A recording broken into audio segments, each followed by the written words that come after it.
Drugs বিরোধী অভিযান অব্যাহত জেলা কাছাড়ে। আর ড্রাগস বিরোধী অভিযান অব্যাহত রেখে জেলার লক্ষ্মীপুর ও ধলাই থেকে 9.05 কোটি টাকার নেশা জাতীয় সামগ্রী উদ্ধার করেছে কাছাড় পুলিশ। সেই সঙ্গে আটক করা হয়েছে দুইজনকে।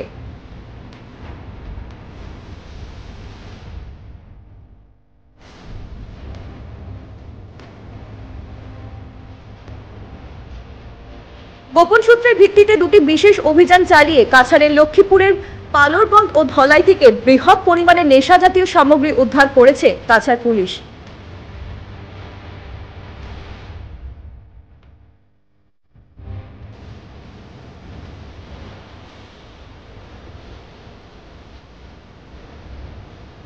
রবিবার কাছাড়ের পুলিশ সুপার কার্যালয়ে আয়োজিত এক সাংবাদিক সম্মেলনে একথা জানান অতিরিক্ত পুলিশ সুপার সুব্রত সেন।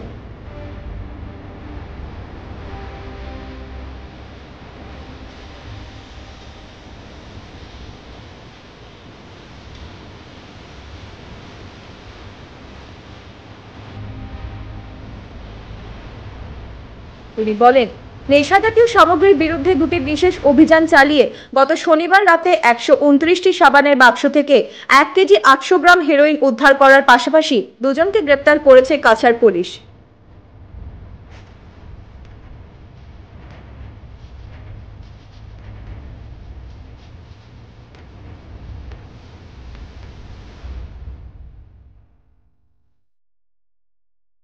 ধৃত দুজনের নাম রাজিবুল ইসলাম লস্কর ও শামীম হোসেন লস্কর। একই সঙ্গে হেরোইন সরবরাহে ব্যবহৃত AS-24D 4620 নম্বরের একটি মোটরসাইকেল এবং AS-11X8210 নম্বরের একটি বোলেরো গাড়িও নিজের হেফাজতে এনেছে পুলিশ।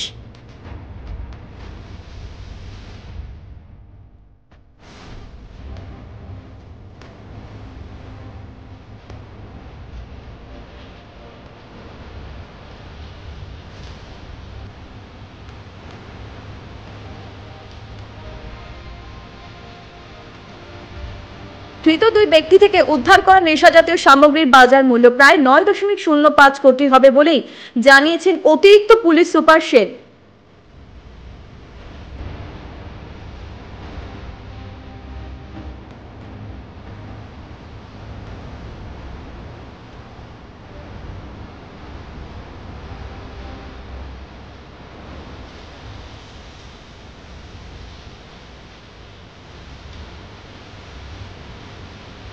বৃহৎ পরিমাণে উদ্ধার হওয়া নেশা জাতীয় সামগ্রী প্রতিবেশী রাজ্য মিজোরাম ও মণিপুরের চূড়াচাঁদপুর থেকে কাছাড়ে নিয়ে আসা হয়েছে বলে ধারণা করছে কাছাড় পুলিশ।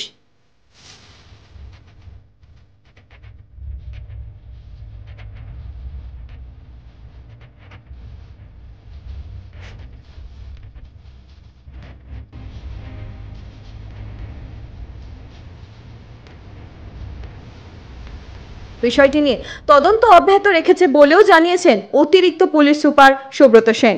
যে অভিযান সেই অভিযান অব্যাহত আছে। যোৱা নিশা আমি বিশেষ সূত্ৰে গম পাইছিলোঁ যে ধলাই আৰু লক্ষীপুৰ এৰিয়াত বুজন সংখ্যক ড্ৰাগছ আমাৰ কাছাৰ জিলাৰ মাজেৰে সৰবৰাহ কৰাৰ চেষ্টা চলাই থকা হৈছিলে আৰু সেয়েহে দুটা ধলাই থানাৰ ধলাই আৰক্ষীৰ আৰু লক্ষীপুৰৰ SDBৰ তেওঁলোকৰ আণ্ডাৰত দুটা স্পেচিয়েল অপাৰেশ্যন চলোৱা হৈছিলে আৰু যথাক্ৰমে ধলাই থানাত এখন বলেৰো গাড়ী, যিখন গাড়ীৰ নাম্বাৰ হ'ল AS-24D 4620, তাত ৰাজিবুল ইছলাম, যাৰ ঘৰ জামালপুৰ PS ধলাই, তেখেতে চলাই আহিছিল এই গাড়ীখন। আৰু এই গাড়ীখনত 74টা চাবোনৰ বাকচ, য'ত তেওঁ হিৰোইন লুকুৱাই আনিছিলে, সেইখিনি চিজ কৰা হৈছিলে, বৰামদ কৰা হৈছিলে। আৰু লক্ষীপুৰতো একেদৰে এখন বাইক, যাৰ নাম্বাৰ হ'ল AS-21X8210, বাইকখন চলাই আহিছিল শামীম হোসেন লস্কৰ, তেওঁৰ ঘৰ দয়াপুৰ, আৰু তেওঁৰ পজিশ্যনৰ পৰা 55টা চাবোনৰ বাকচ জব্দ কৰা হৈছিলে। আৰু এই টোটেল আমাৰ 129টা চাবোনৰ বাকচ, য'ত টোটেল 1 কেজি 800 গ্ৰামকৈ হিৰইন আমি চিজ কৰিবলৈ সক্ষম হৈছিলোঁ। ইতিমধ্যে দুটাকৈ গোচৰ ৰুজু কৰা হৈছে আৰু ইয়াৰ তদন্ত অব্যাহত আছে। লক্ষীপুৰত ধৰা কিমান পৰিমাণ আছে?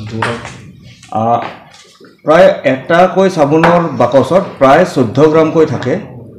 তো আমাৰ ধলাইত আমি 74টা সেনেকৈ চাবোনৰ বাকচ আমি পাইছিলোঁ, জব্দ কৰিছিলোঁ, আৰু লক্ষীপুৰত 55টা, টোটেল 129।